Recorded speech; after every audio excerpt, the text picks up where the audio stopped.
Zoom in, zoom out, flat world, freak out. Hey! One click, lights on, 2D, go gone. You want that true depth, true love?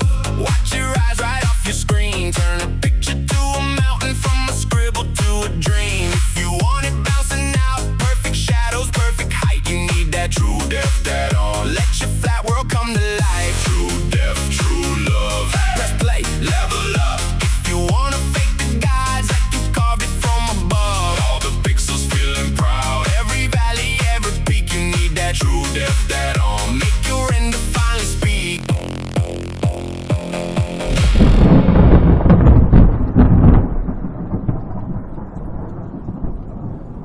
Alright guys, so now let's start with installing the True Depth Addon into Blender. So you can just drag and drop it, and then let's go to Edit Preferences. And here, let's go to Add-ons, and let's type here True Depth, and there you go, here we have it. And there's one thing you will need to do in order to have the best results really. You will need to install the large model. So now, as you can see, by default, we're in a small model. But you will have to install the large model, and you can just click on this download it from here button, and you will be redirected into this page where you can just click this download link, and you will be downloading the large model. So once you will be downloading it, you will have it in your downloads. So then just click this open checkpoint folder button, and here you will just need to drag and drop this downloaded file into this checkpoints folder. So now, as you can see, we have the small model and the large model installed. So just switch to this. Large model now, and you will be good to go. All right. So now I have a bunch of cool looking images here. Some of them are real, some of them are generated, which I generated using Nano Banana and Midjourney and Kling AI. I don't quite remember. But that doesn't matter. So let's start with this bark texture that looks absolutely amazing. So just click the generate depth map, and by doing that we will be generating the depth map. So just give it a couple of seconds. So now we have the depth map, and now just click the create mesh button, and in a couple of seconds you will have the generated mesh. So how cool is that? You see? So now we have fully shaped geometry here. Now it's quite skewed, so you can fix that by altering this tilt correction parameter. And also now it's quite low res, so now we can, I'm decreasing the strength of the displacement, and now I'm increasing the viewport level so that it's more high resolution. And there you go, we have quite a absolutely amazing looking geometry of the bark texture, right? So that's how it looks, and it really took us only a couple of seconds to generate. So how cool is that, guys? I think this is absolutely amazing. You can do so many cool stuff with it. So now I'm just playing with the material, decreasing the roughness a little bit, and increasing the specularity so that it's a little bit more brighter and has this kind of wet look into it. That's absolutely fantastic. Nice. And then let's try some other, let's say this cobblestone. I'm in Prague, so this is a very common story here in Prague. You can see it almost everywhere, and that's fantastic. So that's the cobblestone, and woo, that's quite intense. So let's increase the level viewport to make it a little bit more higher resolution. Let's rotate it so it's horizontal, and I'm tweaking the displacement depth a little bit here. Okay, so that's what we have, and I think this is looking absolutely amazing, folks. It's very, very realistic. It has all the cool details, has all the displacement, all the nice details into it, and you can tweak it to the level you like. You can do whatever you want with the material. You can tweak its roughness, its specularity, its tint, like pretty much anything you need in shader controls. So as you can see, it's absolutely realistic, right? Now let me create the camera, and in the camera I want to have it so that it has the depth of field effect. So now I'm selecting the camera, and I'm switching it to the, I'm selecting the view that will kind of sell the image in the best way. And then I'm tweaking this focus distance, so it has this nice depth of field effect, like that. And yeah, I like it this way. It looks very, very nice. So probably the f-stop might be tweaked just a little bit, so it's not that shallow, so that the depth of field is not that shallow. Probably, well, yeah, something like that. Looks very nice. And yeah, you can tweak this passepartout setting here so that it's transparent or not transparent. Okay, so that's how you tweak this setting. So obviously this strength is too much, so something like 0.2 looks fine. Maybe it's even, let's dial it down to something like 0.1 or even lower, I would say. Well, I think it's fine. All right, so that's the, yeah, I think this is much better in terms of realism. Yeah, so that's the cobblestone. Let's try another one now. So this let's try I think something like this one. Yeah, this is kind of a bas relief should look absolutely cool. Now it's kind of way too intense, obviously, so we need to dial down the levels, the subdivisions level a little bit, and that's how it looks like. So now let's go to camera, and let's tweak the focus distance so that we have the main features in focus, like that. All right, so probably we need to dial the displacement depth just a little bit more so that it's not that over exaggerated. Yeah, looks nice. And now we need to, yeah, I think it looks absolutely cool. Yes, camera, let's see what we have. Yeah, I think it's very nice. So now let's see how it looks from all sides, if we're happy with how it works, how it looks like. Yeah, I think it looks absolutely cool. Yeah, look at these details, folks. And now obviously it's way too low res, so we need to just crank up the subdivision levels in viewport here to 6 or to 7 even. So now we have the depth even more even more realistic, even more detailed. And usually I don't use this displacement detail that much. I usually leave it at something like 0.05 or something like this, because it's otherwise, if you leave it at too strong, at default 0.2 or 0.3, it will make it a little bit too grainy, and that's something that I would always like to avoid. But it's a good idea just to leave just a little bit of that displacement detail parameter. So yeah, and it's always a good idea to turn on and off these gizmos from time to time so that you see the clear picture. So now let's try this another picture, another image. It's also the generated one. I generated it using KlingeEye, if I'm not mistaken. And now we have this skew effect here, and you can easily fix that by tweaking this tilt correction parameter. So you can enter here something like 05. Let's try 05. Yeah, it fixed it.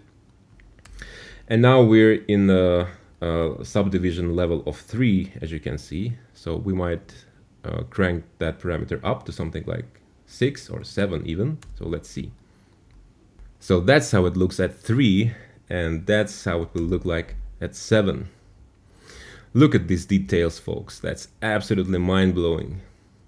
So literally, if you as a human can read the depth from any image, be sure that True Depth Addon will read it too.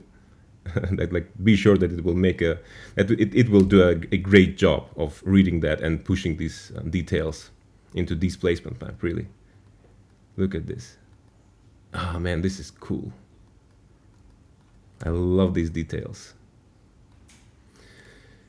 Yeah, so as you can see, folks, this is really fantastic. I just love this plugin. It's a game changer, really. You can do so many cool stuff with it. And you know, don't get me wrong. I do understand that it's visible here that there are parts that are not perfect, but still, you can do so many cool stuff, and it can be a very good base to start sculpting on. If you need to push the quality even more, you can then export it to ZBrush and have all the fun there. But anyway, this is a very, very good base to start your sculpting work on. Right, so now let's try some another image here. So maybe this bark texture. So generate depth map, you know the drill, and then create mesh. And by default, don't forget that we're in a quite low res subdivision level here. So just let's crank it up to 7.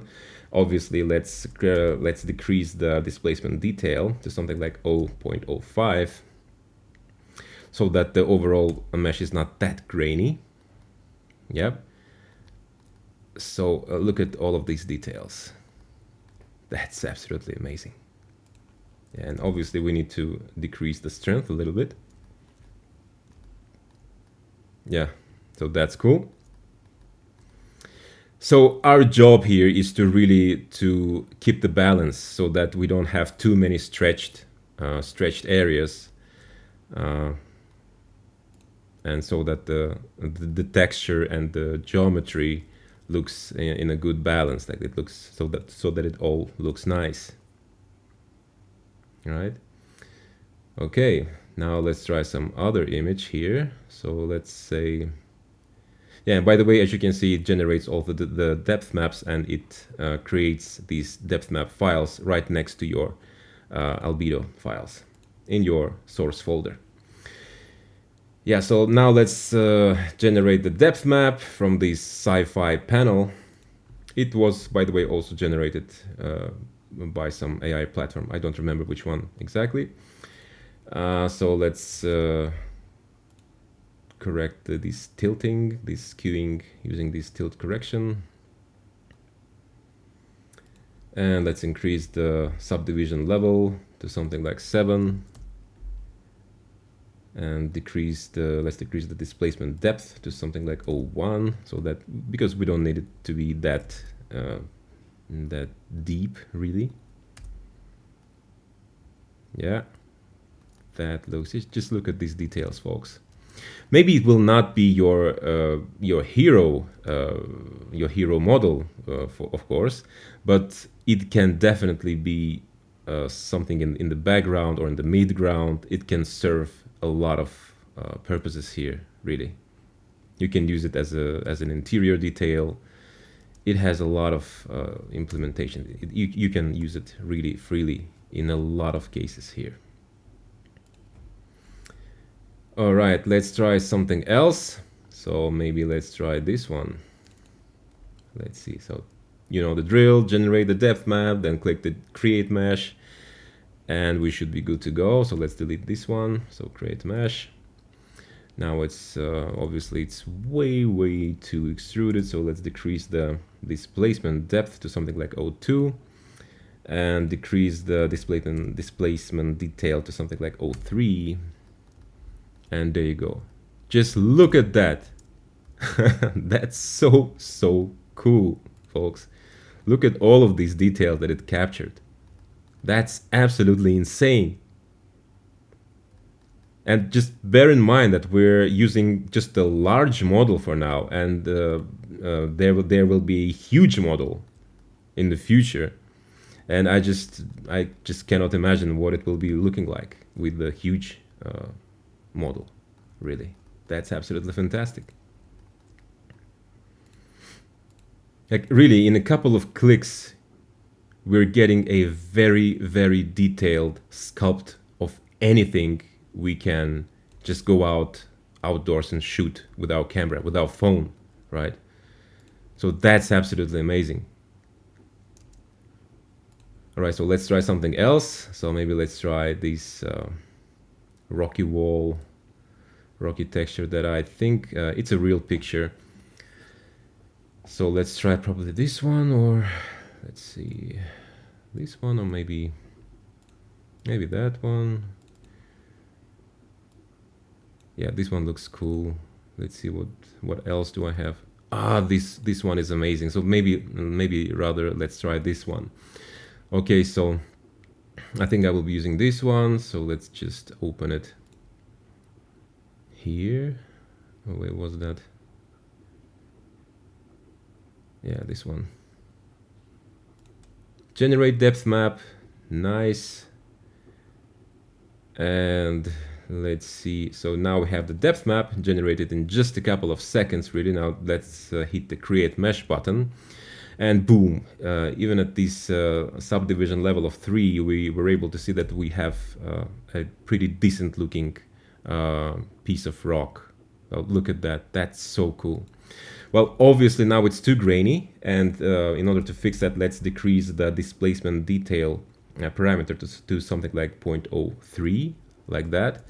And boom, you have it. You have a very detailed, look at that beauty. We have a very detailed, nice looking piece of mountain, right? That's absolutely cool. And don't forget that you're able to then tweak it the way you want. You can tweak its material, you can tweak its all of the parameters, roughness, specularity, albedo. It's all in your hands. Look at that. Look at that. That's just crazy, folks. And that's the beauty of CG, really. That's the beauty of AI. That's the beauty of photogrammetry, you name it. So with this technology, we can do so many cool stuff.